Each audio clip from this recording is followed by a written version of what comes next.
Welcome to the second hour of the show. It is exactly 16 after 9 o'clock. We're now going to be talking with the South African Policing Union National Spokesperson, Lesiba Tobagale. Good morning. Welcome to the program. Nice to have you on the show. And we do know that there were some bold statements made by the new Minister of Police. And I should imagine encouraging news, not only for us as citizens, but for the police service itself. Tell us more. Good morning and welcome. Good morning, Julie, and also greetings to your viewers and listeners back at home.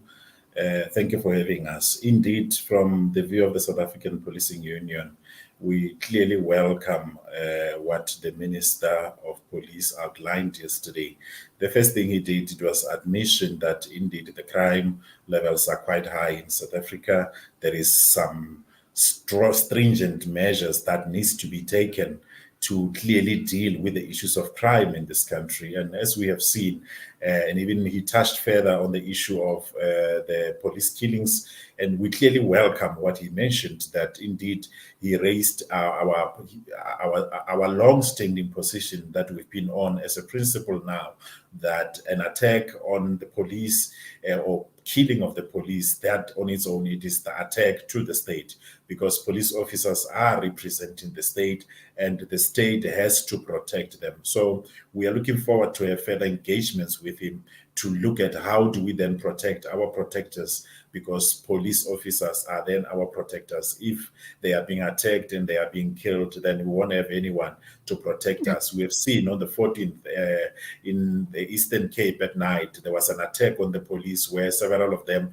were shot at. They were ambushed by criminals, and one of them lost her life in that very same incident. So the issue of attack on the police, it remains to be one of those issues which we are hopeful to him that he will indeed take strong measures, and we hold heads and fight against that. And further to that, he touched on the issue of crime intelligence. Crime intelligence plays a critical role in policing, because then it is able to detect crimes before they could happen, because information, it would be out there. Then that crime, specific crime that is meant and planned to occur, then it gets to be intercepted before it could occur.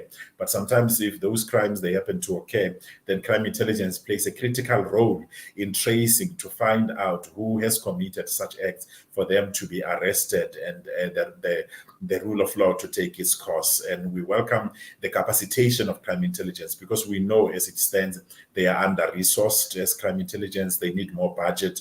Also, it goes to capacitating even the police itself, touching on the issues of having a budget, enough budget for the police. He also touched on a critical issue which speaks to the amendment bill of the South African Police Service Act of 1995, which is quite critical, because there's a whole lot of things. Imagine it was it has been in effect as of 1995. Now there has been quite a lot of developments that has occurred. So definitely within the Act itself, there's a lot of issues that needs to be tightened here and there. There's some amendments that needs to be done. And amongst those amendments, it comes to the issues of where the National Commissioner has powers, gets to be given powers to make sure that they designate certain type categories of employees, like we have in our instance, the Public Service Act personnel, whom they've been waiting on the queue for so long to be incorporated into the Police Act since 2011, when that agreement was then reached. We are quite hopeful that with what the police ministry, he mentioned a critical issue, which is saying that he himself, without even being asked a question in the briefing, he said they will, as the ministry, they will give the National Commissioner and his management space to do their work. And that is okay. Let me come in here, Lesiba. You've mentioned quite a number of issues, which sounds very promising as far as citizens are concerned. A lot of focus on the police and the protection of police, because yes, it's totally unacceptable that police get killed in the line of duty. But there are also issues around police training.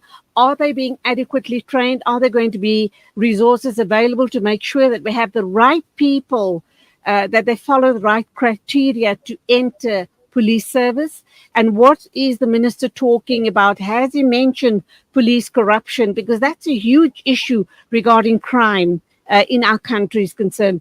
In a lot of instances where there are crimes committed, we find that it's either stolen guns, ammunition from police, or we're hearing things like you can get guns for hire directly from police.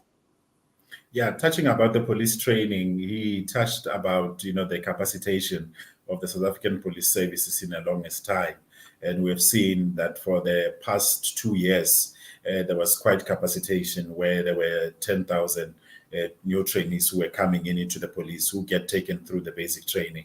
And except the basic training for those who are the new entrants into the police, we participate in what we call a training committee within the bargaining that we call SSBC within the police, where the training needs are given there. So we are quite confident with the level of training that our police are getting whilst they are in the force. So there's refresher courses that are done that relates to the issues of firearms, firearm handling, and even the use of firearm itself.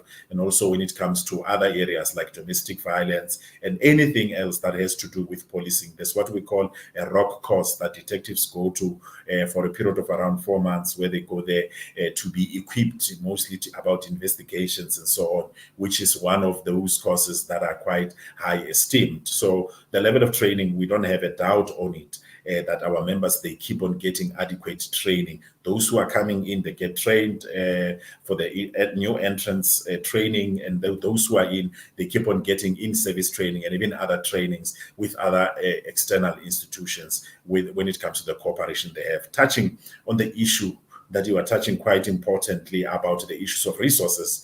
The issue of resources, we know it is a problem within the South African police services, especially starting from the human capital itself.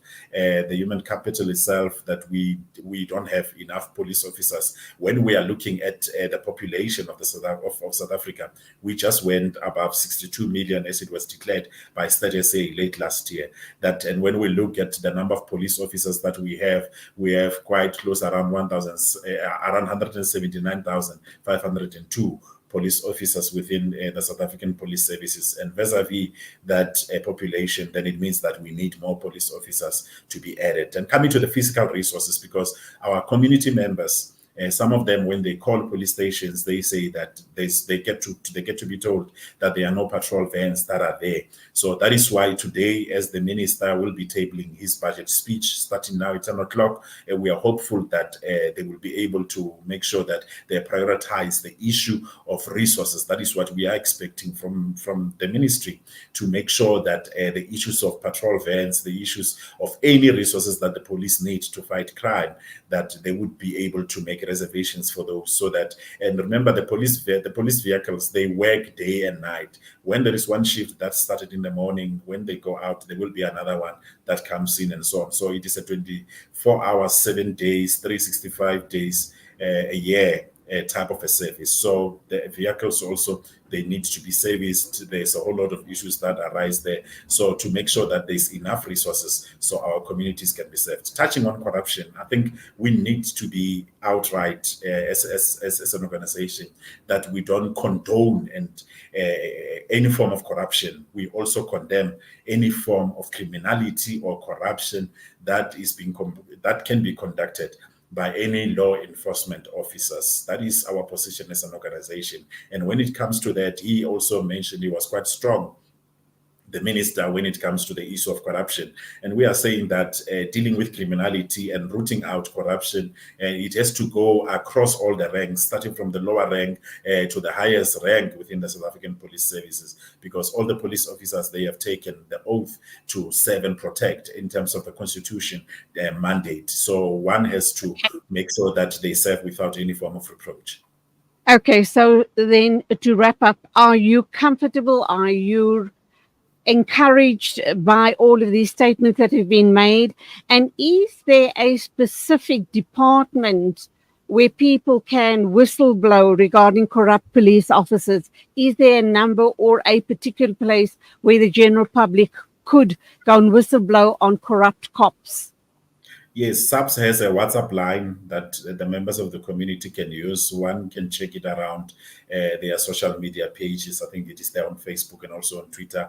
And one can also call 10 111 and remain anonymous to go and tip off. Those are some of the things, I mean, the measures, the types of communications that are clearly available. We are quite encouraged. We worked with the minister previously while he was the minister of the DPSA, and we worked quite well with him. We know he is a man whom he just does not make a talk show. He's a man who brings action to issues. So we are quite confident. We are encouraged as an organization that we will hold hands. And he spoke about the issue of collaboration, that they will collaborate with organizations, members of society, organized labor, counting us as well, because we are the stakeholders within the South African Police Services. So we are looking forward to collaborate with the police ministry, and we go together jointly fight against crime. Finally, I need to, and I know these are grassroots level issues, but they're very important to people like myself. You mentioned 10 111. It's a nightmare getting through to that call center. Are you guys looking into the problems there, and are you going to ramp up the services on the 10 111 line? Sometimes you talk to someone, they don't even seem to understand what you're saying. Yeah, in most cases, there were some challenges that were there because some of the systems they were using there, the 10 111, they were old systems. So most of them, like we know from the Western Cape, that system, it was quite an old one. It got to be refurbished. And when we were looking at the report that was made before the portfolio committee by the management of SAPS about the dropped calls and calls that, because clearly the caller would stay for long within those lines. We've seen quite an improvement when it comes to that. And we are saying that to the members of the society, if one calls 10 111, then it happens to take long, one can just look up for the numbers of that specific police station precinct that they are at, so that they can be able to get maybe a quicker response from the police in most cases when there is a specific crime that is in progress. And we are just hopeful that all of those issues, this new administration, they would look into them so that service delivery can be enhanced, because the police are there to serve everyone, and everyone, majority of our citizenry, they are there at the grassroots level and they need that service. They must be able to reach the police at all times when they need to get the police. Absolutely. And we also hope that the police are more open to GBV issues. We've heard many cases where domestic violence, issues get taken to SAPS, and then they are told, go home, go and kiss and make up with your partner. Everything will be okay tomorrow. So we hope there's a turnaround in that as well. But that is where we have to leave it. Lesiba Tobachale, you are the South African Policing Union National Spokesperson. We do appreciate the input this morning, and we do hope that things are going to improve from here on as far as SAPS is concerned. Thank you for your time. Good luck and God bless. Thank you so much, Julie. Enjoy your day. You too. It is exactly 9:29. News and views moving along, and do stay with us. We are here with you till 10 this morning.